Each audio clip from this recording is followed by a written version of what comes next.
Bonjour Emmanuel Ducrot. Bonjour Dimitri, j'ai couru autant qu'un tennisman pour arriver jusqu'à vous. Vous êtes en place, vous poursuivez votre Tour de France entamé la semaine dernière à Bordeaux puis à Rouen. Alors étape aujourd'hui à Lyon où là aussi l'argent public est un puits sans fond.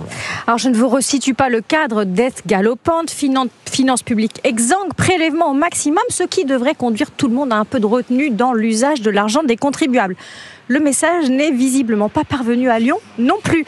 Un petit scandale agite la capitale des Gaules avec manifs et concerts de klaxons de mécontentement, comme le raconte le média local Actu Lyon, celui de l'étendage de la place Bellecour. Alors l'étendage, c'est le nom de cette œuvre d'art qui est en cours de construction. Un sobriquet, oui, mais c'est un nom bien trouvé. Il s'agit d'une œuvre contemporaine de l'artiste Romain Froquet qui figure des toiles de couleur jaune-orangé suspendues par des filins sur une armature de bois et de béton. Je cite, tissage urbain de 1500 mètres carrés, une sorte de promenade supposée rafraîchir l'esplanade et évoquer l'héritage des canuts lyonnais. Ce qui fait polémique, outre le fait qu'on ne voit pas trop ce que ça pourrait rafraîchir, c'est le prix de l'étendage. 1,5 million d'euros, dont 300 000 euros pour son seul entretien. Une installation éphémère qu'il faut vidéo-surveiller par crainte des dégradations.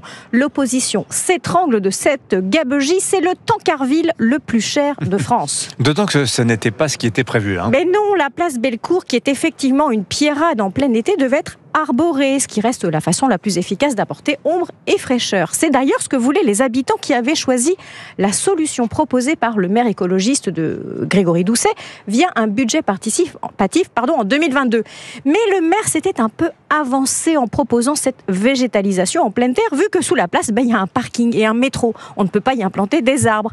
La nature est têtue, elle n'a pas encore compris qu'elle devait se plier aux toccades écolos. Ce qui devait coûter 1,5 million.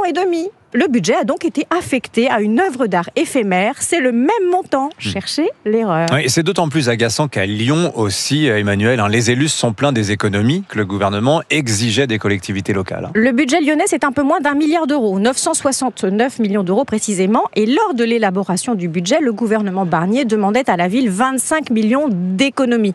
Dans les Échos, à l'époque, l'adjoint chargé de la végétalisation, de la biodiversité et de l'alimentation se lamentait. L'équivalent d'un an de cantine et de périscolaire et de 2 ans de crèche, sanglotait-il. Les désormais célèbres crèches invariablement sacrifiées sur l'autel de la rigueur. On est rincé, on est essoré à Lyon. Les petits gones et les petites fenottes, comme on appelle les enfants lyonnais, sont au pain sec. On pleure. Mais personne n'a songé à replier le délirant étendage. Signature Europe 1, Emmanuel Ducrot. Merci beaucoup, Emmanuel.